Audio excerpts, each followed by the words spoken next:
नमस्कार, आप सभी का स्वागत है आपके अपने YouTube चैनल सीजीजी की यादों में। इस वीडियो में हम भारतीय इतिहास का महत्वपूर्ण प्रश्न कवर करने वाले हैं जो कि एग्जाम के लिए बहुत ही इंपॉर्टेंट होने वाला है। तो छत्तीसगढ़ में हाल ही में जो सीजी पुलिस वाला एग्ज़ाम होने वाला है उसके लिए बहुत ही इंपॉर्टेंट है, तो वीडियो को पूरा अंत तक जरूर देखिए। चलिए तो वीडियो स्टार्ट करते हैं बिना किसी देरी के। आज का पहला प्रश्न देखेंगे, किस अभिलेख में सर्वप्रथम सती प्रथा होने का उल्लेख मिलता है। ये पिछले वीडियो में पूछा गया था, ठीक है। तो इसका सही आंसर क्या हो जाएगा? तो इसका सही आंसर हो जाएगा भाई एरण अभिलेख हो जाएगा। एरण अभिलेख में सर्वप्रथम सती प्रथा होने का उल्लेख मिलता है। अगला क्वेश्चन देखेंगे, मेगास्थनीज किसके शासनकाल में भारत आया था। तो मेगास्थनीज जो है भारत आया था किसके शासन काल में, ये चीज पूछा गया है। तो इस प्रश्न का सही आंसर हो जाएगा चंद्रगुप्त मौर्य के शासनकाल में मेगास्थनीज जो है भारत आया था। अगला प्रश्न दिया है, अशोक के अभिलेख किन लिपियों में उत्कीर्ण है। तो अशोक के अभिलेख जो है किन लिपियों में उत्कीर्ण है। तो इसका सही आंसर हो जाएगा ये सभी, यानी कि ब्राह्मी, अरामाइक, खरोष्टी, तो ये तीनों लिपि में ही उत्कीर्ण है भाई। चलिए अगला क्वेश्चन देख लीजिए, मौर्य प्रशासन में शीर्ष अधिकारियों को क्या कहा जाता था। तो मौर्य प्रशासन था उसमें शीर्ष अधिकारियों को क्या कहा जाता था।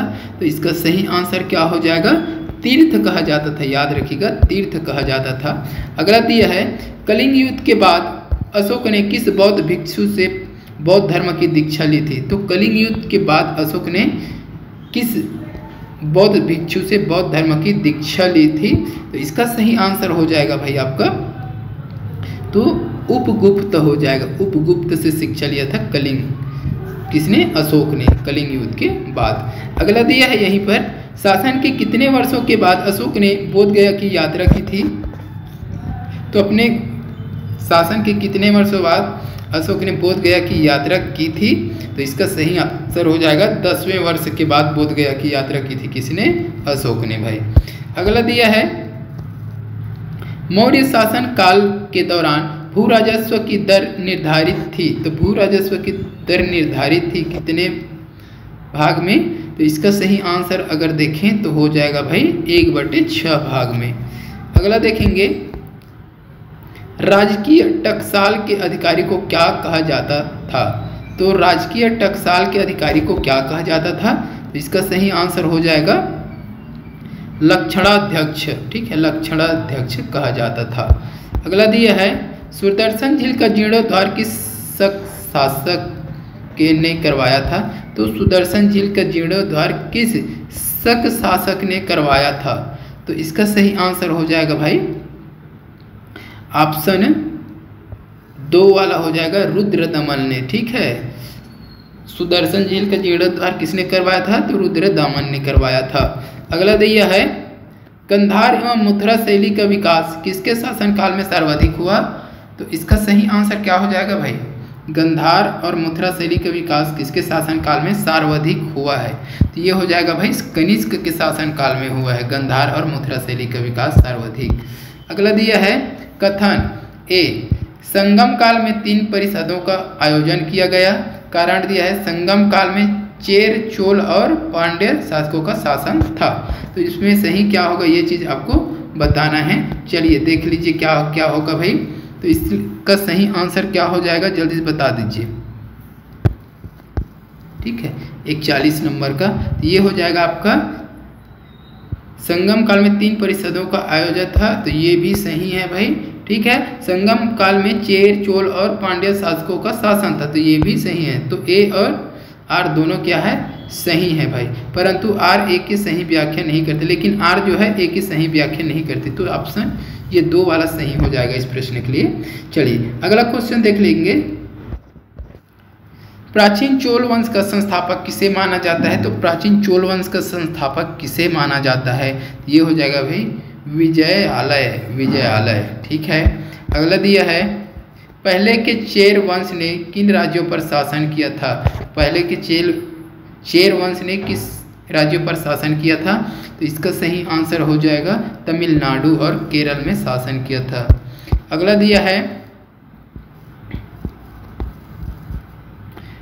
पांड्य राजवंश का राजधानी कहाँ थी। पांड्य राजवंश की राजधानी कहाँ थी भाई। तो इसका सही आंसर हो जाएगा ऑप्शन 3 वाला हो जाएगा मदुरई।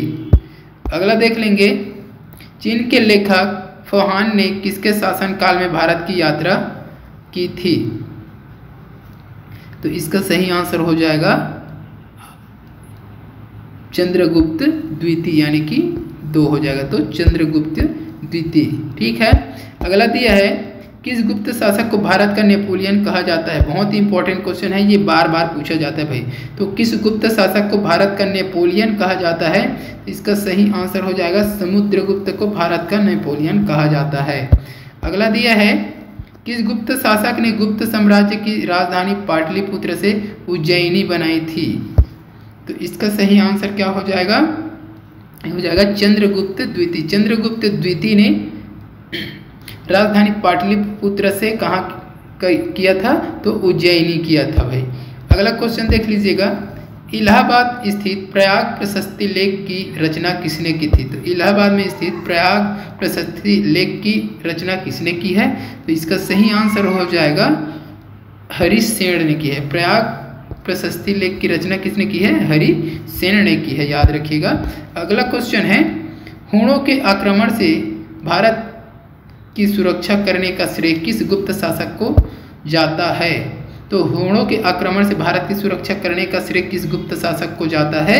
तो इस प्रश्न का सही आंसर हो जाएगा आपका स्कंदगुप्त को जाता है भाई, स्कंदगुप्त को जाता है। अगला क्वेश्चन देखेंगे, सूर्य सिद्धांत नामक ग्रंथ की रचना किसने की? सूर्य सिद्धांत नामक एक ग्रंथ है, उसकी रचना किसने की है?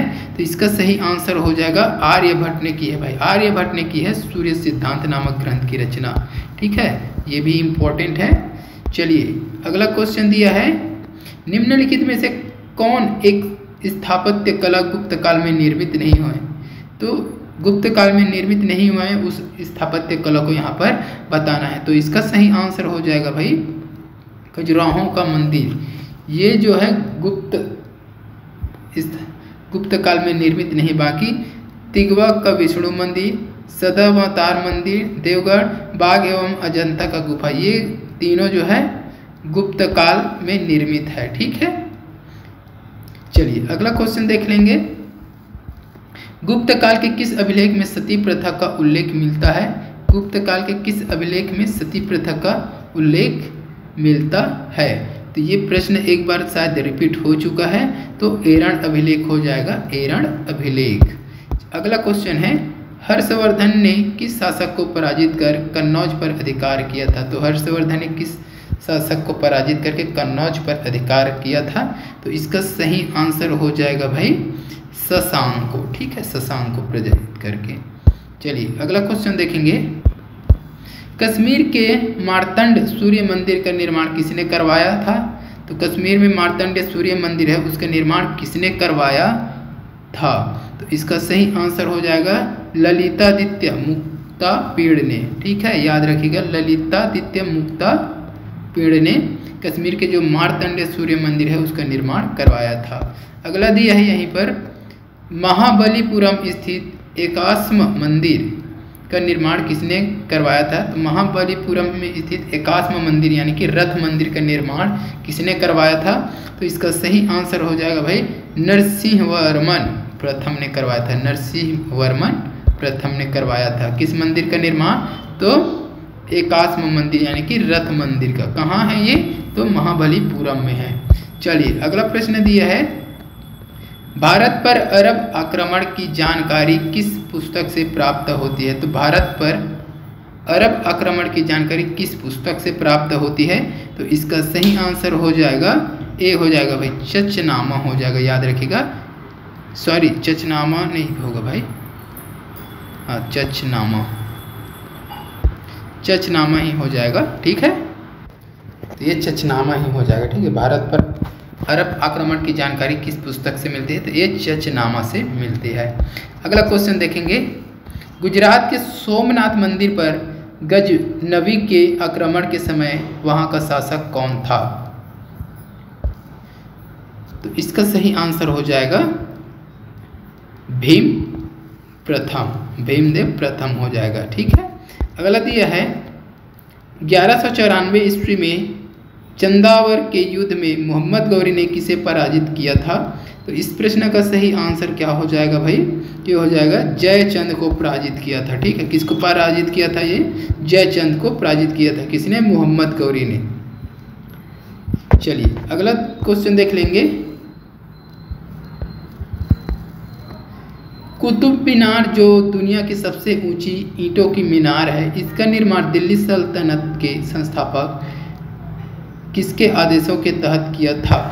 तो इसका सही आंसर हो जाएगा भाई, आपका आंसर क्या हो जाएगा? कुतुबुद्दीन ऐबक के आदेशों पर किया था। अगला क्वेश्चन देखेंगे और इस वीडियो का लास्ट क्वेश्चन रहेगा, निम्न में से किस सुल्तान ने डाक व्यवस्था शुरू की थी? ये बहुत इंपॉर्टेंट है। तो इसमें से कौन सुल्तान है जो डाक व्यवस्था को शुरू किया था? तो इसका सही आंसर हो जाएगा दोस्तों ऑप्शन 1 हो जाएगा गयासुद्दीन तुगलक। ठीक है, तो गयासुद्दीन तुगलक ने डाक सेवा व्यवस्था क्या किया था? प्रारंभ किया था। ठीक है, इसको अच्छे से याद रखना है। चलिए तो आज के इस वीडियो में बस इतना ही। वीडियो अच्छी लगी हो तो वीडियो को लाइक जरूर कीजिएगा, शेयर कीजिएगा। ऐसे ही वीडियो के लिए चैनल को सब्सक्राइब कीजिएगा। जल्द मिलते हैं अगले वीडियो के साथ, तब तक के लिए वंदे मातरम, जय हिंद।